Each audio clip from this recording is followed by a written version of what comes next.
Oh shit, here we go again. Huggy Warty Hogwarts.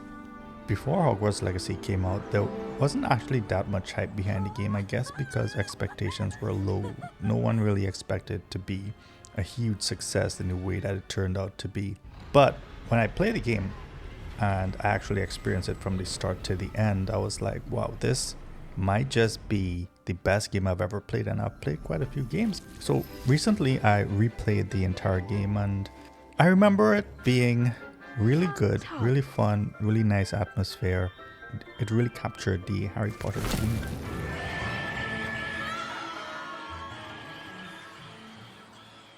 I didn't really like the main story. Settle down, settle down. It's not bad, but if you got through it and you make your way into the open world and you have to do all these quests and you explore the castle, that's really nice. You can fly on your broomstick, which is cool. Like, just being able to experience flight is great. This is not really a review, but it's really just a way for me to remember that the game did meet my expectations. At least it turned out to be good. Maybe it's not the best game that I've ever played, but it's one that I thought stands on the top among the best. And at some point in the future, I'll probably play it again. It was so good. The point of this video is just to say what I thought was good, bad, and just maybe mid. On the good, you have a lot of gear that you get during the game. A lot of clothing options, a lot of things to change. You have some customization, which is nice. All your clothing, so your cloak, to your hat, your glasses, even your wand, broom. So there's a lot to unlock. There are a lot of iconic locations from Harry Potter, so Hogwarts Castle, obviously. But not just that, you have even the groundskeeper hut, Hogsmeade Village, and a lot of the locations that you might be familiar with from the movies.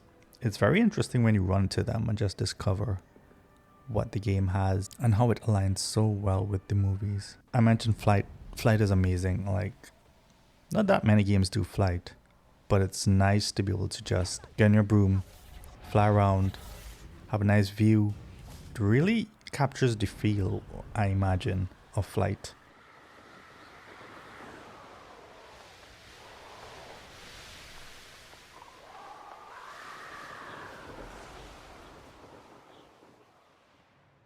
There's a good selection of spells that you can cast. Maybe too many spells, but a lot of good ones. You have Incendio. I guess there's Wingardium Leviosa as well.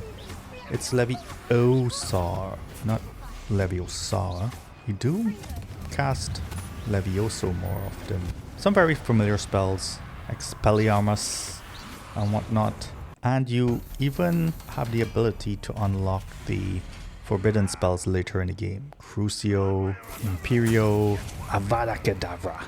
The game gets better as you play it and unlock the new features like the forbidden spells and the talents in Talent Tree. Magical beasts that you rescue, technically poach them from the poachers. You can make potions, herbology, minigames like the Merlin trials. I know a Merlin trial when I see one.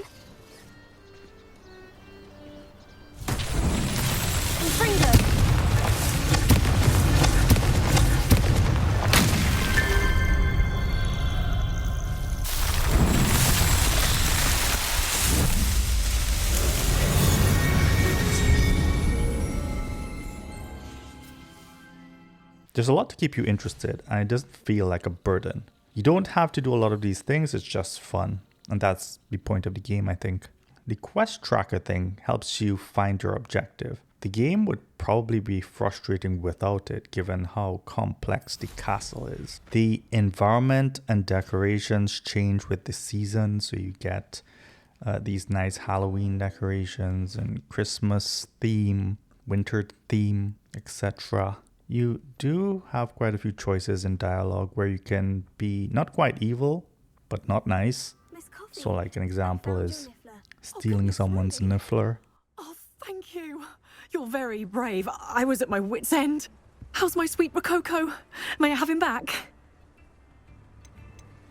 Actually, he's taken a liking to me, so I've decided to keep him. What? He's mine! Oh, I should have faced my fears and gone after him myself. Perhaps you should have. I can't believe I let this happen. It doesn't really impact the story. The NPCs are not too happy with you after you select the bad dialogue option, but There wasn't much to it. You really are insufferable. that's the end of their story anyway. Anyway, moving on to the mid. You can customize your character's appearance, but it is limited. It might meet the definition of woke for those who might care about those things. Glad to hear it. I shan't ask for details. It doesn't affect the experience much, but for those who are very sensitive to it, it's there a little bit. Most of your customization options don't really look that good. Example being the female characters. They have a lot of skirts. I didn't find them that nice, but there are some nice ones in between. Even the facial customization is not that great, but I suppose you can always wear a mask if you don't like that. You can unlock a lot more spell slots for your spells, but even those slots aren't enough for all the spells that you have. So you're probably going to end up selecting the ones that you want to keep. So I basically ended up playing a game with just maybe 8 spells most of the time in combat. You do have to switch out to some other spells for puzzles and whatnot. And you can mostly get through the game using just the basic spells. The Alohomora unlocking locks minigame is kind of annoying. I remember when I first played the game, I was like, I wish they just did away with the minigame so you didn't have to play it. But it's not that bad. It's fine. And the last mid thing I have is that you poach animals. Like, the game makes it seem as if you rescue all of these magical beasts, but what you do is you just take them from freedom and put them into your sort of zoo that you have. And you do harvest them for materials in the same way poachers do. So Beasts that are well fed and groomed will provide you with valuable magical materials. And finally, what's bad about the game? The worst thing I encountered was I started the game as a new Hufflepuff. I don't usually play as Hufflepuff. But I was going through the game, I was fine, and I made it through the story until one point, and the game just refused to let me go any further because of a bug, and I hate that. And I was fairly deep in the game. I was a few hours in, and there was no way around it. I had to restart the entire game, so that was annoying. The map is fairly good if you're in the open world, I guess even in Hogsmeade, but if you're in the Hogwarts castle, I found it confusing because I guess there are a lot of different levels to the entire castle, and so the map can be confusing, but it's not impossible to understand. The character voice pitch changer doesn't work properly, so it allows you to select the pitch of your character's voice, and I think I selected a higher pitch voice because the character that I had in this playthrough was a female, and she sounded like she sounded like a sort of high pitch robot. She's like it my was just sister. not right. How are you doing, Sebastian? Characters don't look particularly good. They don't really stand out in any way, but I guess they don't look that bad either, so it's not terrible. There are a few puzzles in between, and I don't like puzzles. Some people might like them. I don't like having to do them.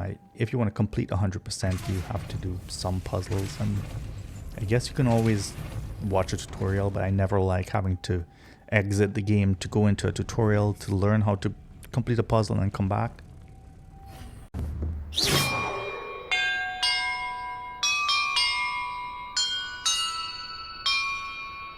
That did it. And look, treasure. Something that really annoys me are the violins in the Hogwarts castle. Like, the music that they play is just annoying, and it takes me out like of the magical castle vibe, and it makes me feel like this is just an ordinary place that I kind of don't want to be in. So those violins I wish they removed them or like change the song that they play.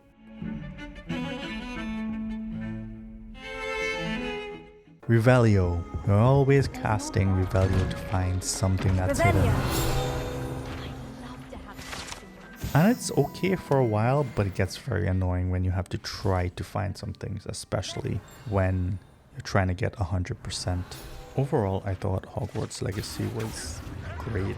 It's a great game. It's one of the few games that I think I'll just do an occasional playthrough. It was just fun. I wish that you could just enjoy those small quests or the open world activities like killing those loyalists and blaming it on a goblin, taking no accountability for killing people, I guess, which is a common theme in this game. You've one less follower, Ranrock. Hogwarts Legacy did turn out to be a great game even on the second playthrough, and if you haven't played it, you should give it a shot. Your blood's on Ranrock's hands. It's really good. So peace out. Huggy Warty Hogwarts.